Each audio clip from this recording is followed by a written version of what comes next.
Hi everybody, this is Lainey at Hilltop Home Place. I know I talked about it weeks ago, but I finally got my house washed down today. I finally got it sprayed down with the house wash on the front. Let me say that. Let me stipulate and say the front got done completely. I sprayed it down and I swear it's like a load of bricks lifted off of me. When I walk up now, it looks so good. It looks so clean. It smells Cloroxy out here. It's wonderful. Look at that white siding. Look at that. It had little streaks of greenish black, just mildew, not mold, but just mildew all around it. And this door frame, same thing. This door frame had all kind of just, I don't know, blackish looking stuff all over. It's amazing. We haven't even lived here that long, but it's amazing how quick things can get dirty. So I got this all cleaned off this morning, but then I ran out of the chemical. That bottle of house wash stuff said it would cover up to 3,500 square feet of surface area. Well, they lied. It was good stuff. It was good stuff. It did a great job on the front of the house. I didn't have to get any type of clean, like a mop or anything like that out to go over my house and kind of get things off. It just fell off. It did a great job. But if you take, just say 10 foot tall, I have 8-foot ceilings, but there's a couple little V-shaped arches in the front of my house and all. So just say if you took 10 foot times 60 foot, which is the length of the trailer, that's only 600 square feet. Well, that's exactly what I got out of that bottle. I went under my shed here and I found a bottle and a half of the house wash that I had bought when I was getting my house ready to sell 2 years ago. And so I was like, that's fine. That's all I need. I needed about a half of a bottle to do this west end of my house. And then I needed a whole bottle to do the back of my house. So I thought, that's great. That's all I need. That's all I need. But it didn't work out. It's been sitting up for 2 years. So that could be it. Also, it got moved in all the moves and everything, and it's been kind of out here underneath this shed for 2 years. So of course the whole mechanism fell off the top of one of my bottles, and I got so frustrated with trying to keep it all together just so I could get it sprayed on the house that I ended up just ditching it. And it didn't even occur to me that I could go take a mechanism off of my newer bottle and put it on there, but that would have been just too easy. So I just fought with it for a while until I finally used it all up.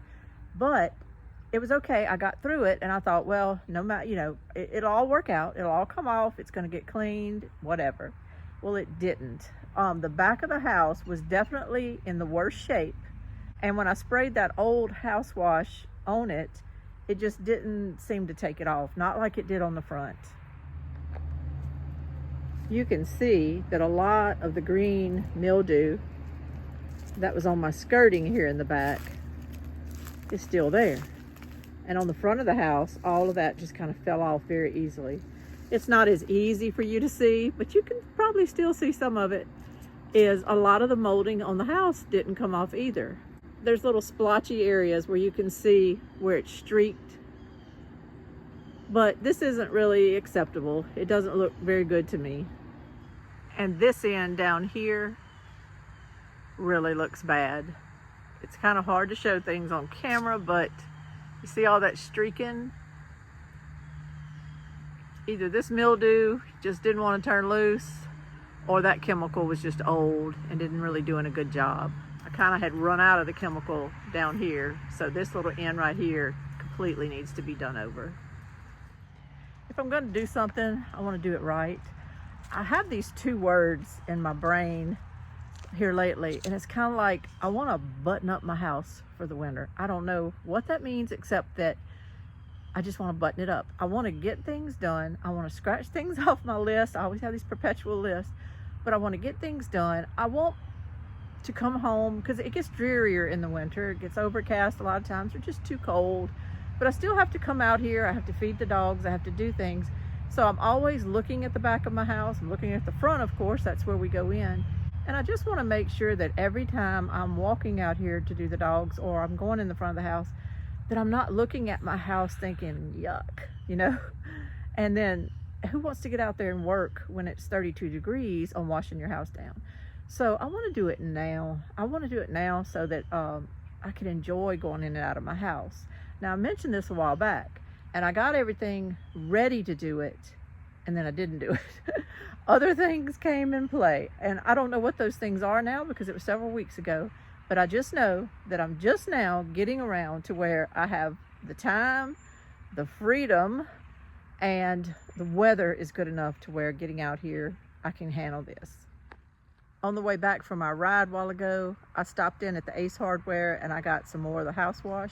So I'm going to use it, but I also want to spray a little bit of it in the very beginning on our golf cart because our golf cart is looking terrible. And I also want to spray the seat of our lawnmower. The seat's gross. The whole lawnmower is gross. And that's probably tomorrow's chore, is I'm going to get out here tomorrow and I'm going to clean the lawnmower really, really good. Richard wants me to take it to the shop and let them have it a few weeks and just kind of tune it up and make sure everything's right, change the oil and all that kind of stuff before we store it for the winter. Whether I do that or not, I don't know, because that's a big thing for me to get accomplished. But even if I don't end up taking it, that's one thing I want to do is get that lawnmower cleaned off before the winter. It has been so dry, y'all. We've had, last summer was probably the driest, but this one's very, very close. If it hadn't been for Hurricane Francine coming in, we would have hardly had any rain at our house, hardly any. It's so dry right now. It's hazy looking again like it was last year out here in the country where we had a lot of wildfires and stuff, and it's hazy looking again. So it's just so dry. I've got things I need to burn, can't do it. And when you do mow, it's just debris. I came in just covered with debris yesterday of things blowing up on me trying to mow, and the mower is bad. I need to clean it really, really bad. But what I'm gonna do right now is get the golf cart and my mower out and just pull them over here right near my water hose and spray them first, spray the seats of them first, then spray the back of the house, and then you just rinse it off. If everything goes right, you don't have to do a whole lot. So it shouldn't take me long to kind of completely finish my house today.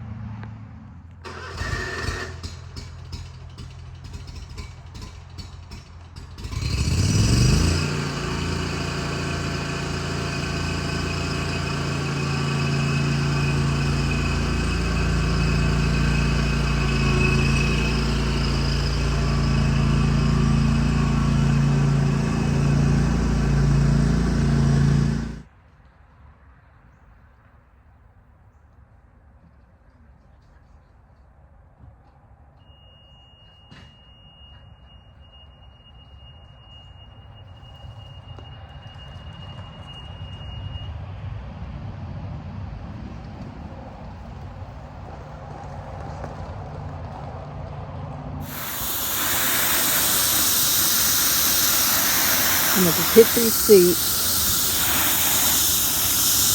This one's the worst one though back here. It used to be white. My grandson and I tried to clean it one day with some of this cleaner and just using rags. It didn't work that good, but I think that cleaner might have just been old. Let me walk around here. I'm going to go ahead and hit the whole side of this house. I'm going to use the whole rest of this container, which won't take long because it doesn't last as long as you think it would. So I'm going to do the whole rest of this thing, and we'll see how it comes out here in a minute. You can see that green through there. I really wish it would have done better earlier. I'd be done now. But here I am, back at it again.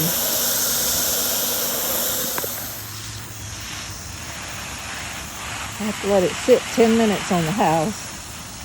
So I'm going to go ahead and rinse some of this. These darker spots aren't just washing off. But the seats in general look cleaner. I just think I'm going to have to get a rag to wash these darker spots off of here. Not that big a deal. I'm not really expecting much from this. Well, actually, it's ate a good bit off of this. I guess I didn't have enough space. There again, there's darker spots on the edges. I'm just gonna have to use some elbow grease. I was kind of hoping it would eat a little more of this off. But when I tell you that this thing was almost black a few weeks ago, My grandson and I cleaned a little of it off, but it wasn't great. And then with this new bottle, though, this is a whole lot better. Let me go do the lawnmower. It's not squirting any more chemical. I've got it on the little rinse setting now, so it's just rinsing with water. You put it on the clean setting, and it'll have the chemical mix in with your water to spray your house down. I'll go ahead and just squirt off some more of this mower. This thing's terrible. May not look that bad right here, but boy, you lift that seat and you look at that deck, it is horrific. I need to do a lot more than just this little squirting it down. I need to pull that seat up and really get after it. Oh well, I'll probably do that tomorrow. Let me get back over here. Oh, I just turned around. Look how much cleaner this siding is, and I haven't even rinsed it yet. Look at that. Definitely the other bottle was either inferior to this or it had simply gone bad. I don't know. But I can tell you already, this feels a whole lot better. It wasn't giving me a lot of power in that rinse mode, so I turned it back to the clean mode. And it squirts a lot farther in the clean mode. But anyway, there's no chemical coming out because it's empty. If there is, it's just residue. It'll wash off. It'll mix with the water and wash off.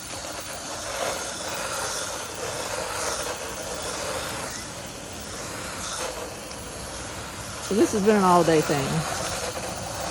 Once I got through with all my chores this morning in the house and getting Richard ready and everything, I did the front and one end. This end on this side of my house over here, this west end, it doesn't get hardly any sunlight until late in the evening.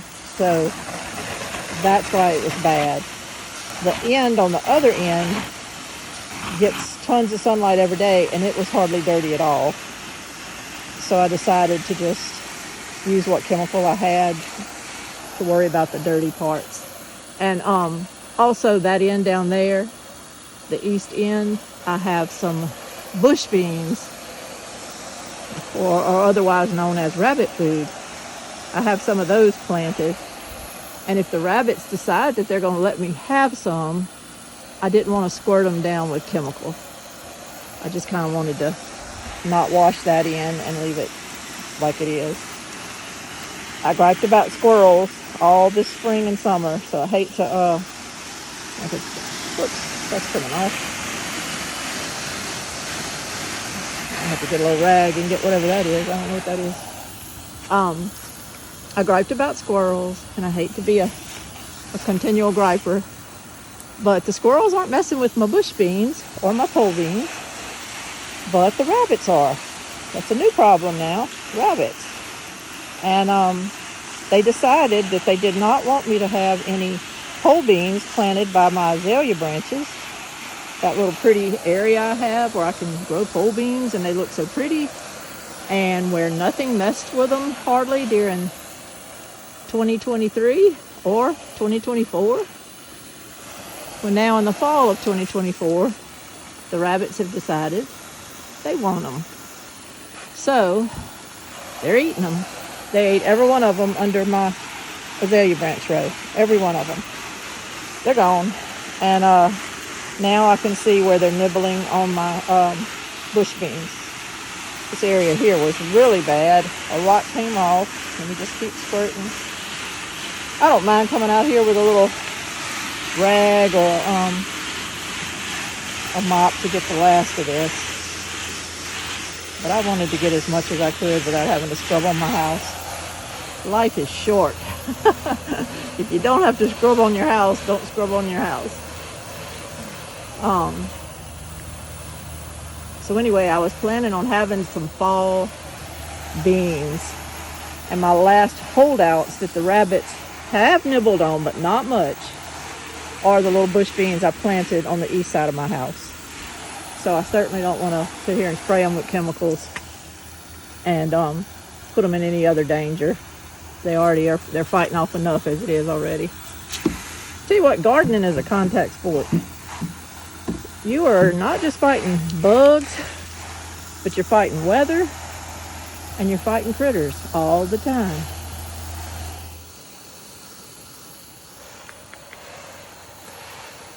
Catch this end, because this was bad.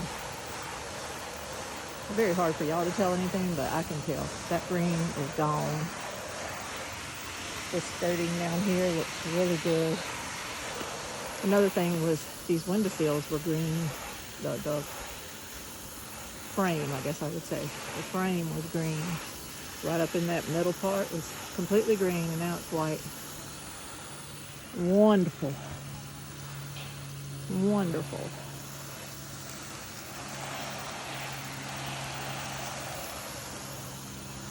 This fascia board in certain spots was terribly green. And I'm liking it now. I'm liking the way it's looking. That's all I needed. I just needed to go spend another 20 bucks. Just another 20 bucks, no big deal. I'm being facetious. So all told, I'm 40 bucks into this little job right now. But these little 20s and 40s can add up after a while and can really, you know, when you add them to the cost of the gas that it takes to mow and everything, there's nothing really cheap and easy to do, because you're going to maintain your home, and I'm determined to maintain this place for our retirement years. If you're going to maintain it and everything, you just kind of have to spend every now and then. Yeah, that's loose there. It just won't come down. It's one of those little spider webs that sticks to your house. Yeah, I could have just skipped the chemical and got out here with a mop and went after it, and a ladder and everything else. But I'm gonna tell you right now, 40 bucks is a deal to get this done without having to do all that. And the less I'm on ladders and stuff, the better for me. I did a video one time talking about that, and the fact that I can't really take a lot of these risks that I used to take to do things, because if something happens to me, our whole house goes down, and it would inconvenience a lot of people if something happened to me, like a broken leg or a hurt back or something like that. All right, I'm gonna call this done. I'm so excited. Now I can say I'm finished, and it looks so good. Except for I do need to come down here with a rag and get that little part on my side and down there. But other than that, it looks good. I wanted to come in and get a little rag to wipe those seats off so I can move those things back. But let's just chit chat while I'm working, because today's video is just kind of me doing whatever and just talking a little bit. Maybe that's what I need today, just to talk and yap a little bit. I've expressed to y'all my concern, and I'm joined with people all over America and even the world about what all happened after these recent hurricanes and what is still ongoing. I'm gonna let y'all walk with me to go put this in my trash out by the road. It may get a little loud with the traffic, but my garbage comes tomorrow, and I put it out by the road earlier today. And as I've been finishing these little jugs of house wash, I've been walking them out there because I don't want to just be lazy and not do that, so I'm doing it. I'm gonna look like I'm not filming myself while I'm walking to my garbage. If you're interested in knowing what some of the people who are closer to the situation have to say about who to donate to, maybe check out the Holler Homestead. They've given some resources lately. And then today I was watching Bree from Scratch, and they kind of gave a couple of ideas, very much promoting giving things to Samaritan's Purse. And then they had another special request on there for a particular house rebuild for a woman that means a lot to them. And I thought that was very special. Sometimes when we feel like, what difference does our $20 or $30 or $50 make to a whole situation, we can kind of feel hopeless. We can kind of feel like it's just one drop in a bucket. What difference is it going to make? It does make a difference, but sometimes you just you can't wrap your mind around how your small donation might help.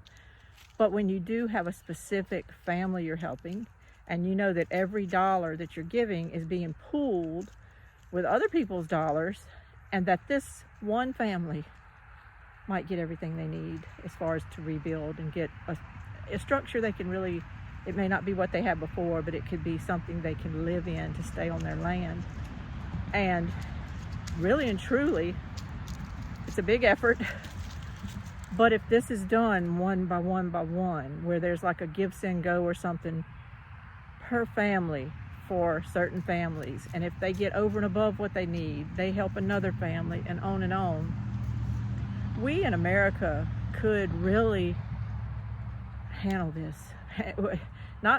Maybe not all of it. We do need our government for certain things, and I do know that there is some government response, and the people that are doing what they're doing, it's appreciated. But I think we all have kind of seen that really it's community. And so maybe go on her channel and just kind of look at that one particular story and start there maybe. Or if not that story, I'm sure there's other stories all throughout the internet, just letting you know what you might could do for a particular family, so that you can feel like your money is making a difference, rather than sending it off to an organization where it's probably going to get used for this one, because this one needs so much help. But sometimes, especially when you deal with Red Cross and things, that money may go in an account or something and not be used to another one. Whereas I really want my money to go to this one right now, to this hurricane emergency. I don't want it to go later. I'll give later if I want it to go later. I want it to go to this one. So I'd rather give to smaller organizations or directly to people who need help. Everything's going to be all right in the end. Everything will be all right. This is Lainey at Hilltop Home Place. Thank y'all for kind of just spending the evening with me and chit-chatting and talking. Got my house washed down while I was talking to you, so I appreciate everything. Y'all have a wonderful, wonderful day, and I'll talk to y'all soon. Bye-bye.